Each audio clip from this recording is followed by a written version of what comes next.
Well, good still morning, everyone. I realized last night when our dinner ended and the entertainment ended, it was 5 o'clock in the morning for most of you. So I admire your collective stamina. Thank you very much. And I promise my comments will not take you to tomorrow morning. My friends, I'm honored to host you all here in Washington for the U.S. African Leaders Summit. It's wonderful to spend time with you and your spouses last night at dinner, and I truly enjoyed it, and thank you for making the time. And let me also convey my condolences to the people of the Democratic Republic of the Congo for the tragic loss of life and the communities impacted due to the flooding. Mr. President, we missed you last night. But if there's anything the United States can do to help in this effort, please let us know. We'll do whatever we can. Today, I'm looking forward to hearing more from all of you about the issues and priorities that matter most to Africa and how we can deepen our cooperation. And I emphasize cooperation. Our nations have worked closely together for a long time. We've improved the lives of countless people in all our countries in meaningful ways on both sides of the Atlantic. And with this summit and with the African Union's Agenda 2063, our eyes are fixed squarely on the future. We're now in the early years that will be a decisive decade. The choices that we make today and the remainder of this decade and how we tackle these challenges, in my view, will determine the direction the entire world takes in the decades to come. As I said yesterday, the United States is all in on Africa and all in with Africa. African voices, African leadership, African innovation, all are critical to addressing the most pressing global challenges and to realizing the vision we all share, a world that is free, a world that is open, prosperous, and secure. Africa belongs to the table in every room where global challenges are being discussed, and in every institution where discussions are taking place. That's why I announced in September at the United Nations General Assembly that the United States fully supports reforming the UN Security Council to include permanent representation for Africa.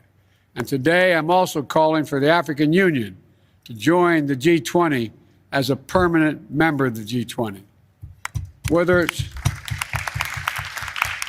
been a long time in coming, but it's going to come.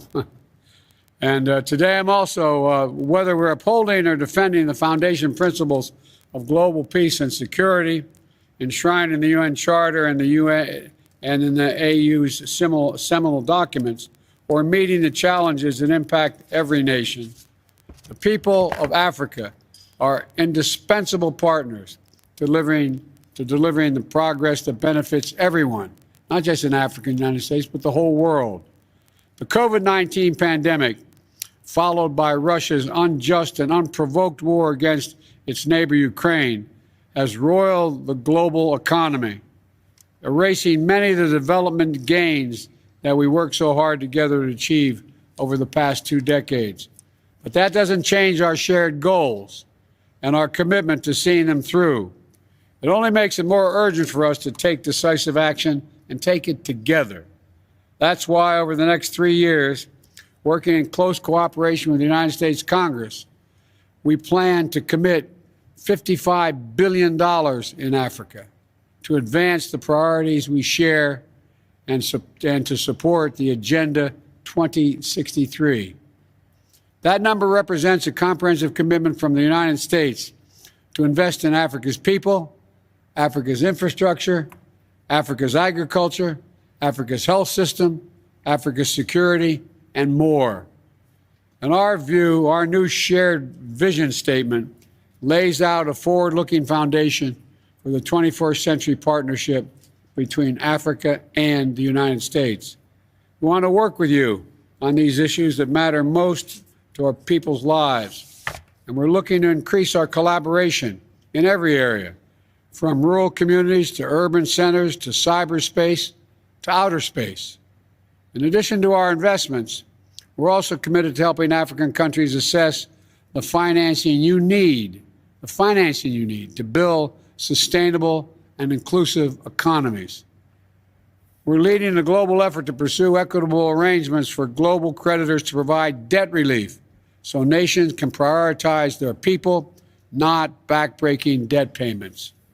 And I'm asking the Congress for the authority to lend $21 billion to the International Monetary Fund to provide access to necessary financing for low and middle income countries that are so difficult to come by now, and so will help Africa's recovery efforts and support projects that build resilience against future crises.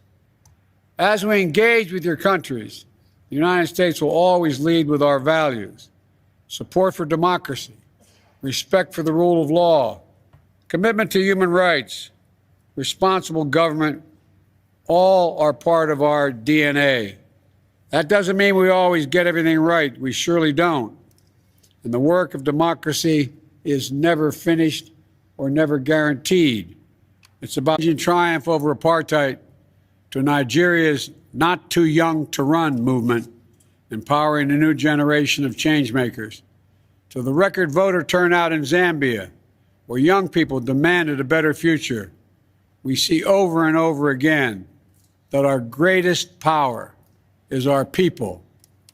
So one of the commitments I want to highlight today is the investment in countering democratic backsliding through our new African Democratic and Political Transition Initiative.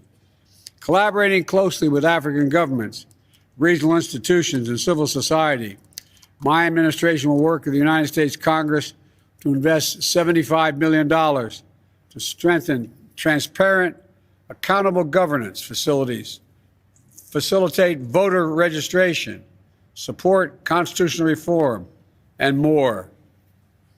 We'll also work to support and strengthen security benefits that flow from good governance, including with the new 21st Century Partnership for African Security. Through this three-year, $100 million pilot program, the Department of Defense will work with our African partners to boost reforms that build their security capacity. Now, as every leader here understands, the real measure of success is not in announcements, but it's in the follow-through. That's why I've asked one of our great diplomats, a man with deep respect for Africa and long experience working with the governments across the continent, to oversee implementation coming out of this summit, Ambassador Johnny Carson. Many of you already know him personally. You certainly know his skill and his reputation. So you know that he's going to make sure we translate our commitments on paper into progress that people can see in their daily lives. And on Tuesday, I also directed the establishment of the President's Advisory Council on African Diaspora Engagement in the United States, so we can tap the enormous strength of the diaspora communities here in the United States and make sure their insight and experiences are reflected in our work. And finally, I'm grateful that all of you made the journey to Washington for this summit, and I'm eager to visit your continent. As I told some of you, you invited me to your countries. I said, be careful what you wish for, because I may show up. The poor relatives always show up. The wealthy ones never show up. The poor come and they eat your food, stay longer than they should. Well, I'm looking forward to seeing many of you in your home countries. I also directed the establishment of the President Advisory Council, as I said, on the diaspora. We'll get input from them. And finally, I'm grateful that all of you made the journey, as I said. And I know it's been long, and I know when you arrive here in the middle of the night and then start off a couple hours later with meetings, it's a long haul. Vice President Harris is also planning to visit, as is my wife, Jill. Secretary Blinken's on his way, Secretary of Defense Austin, Secretary of Treasury Yellen, Secretary of Commerce Raimundo, the USAID Administrator Power, and our Ambassador to the United Nations, Linda Thomas Greenfield. Promise you'll send them back. promise you'll send them back. I need them. They all want to go, but I'm worried they won't come home.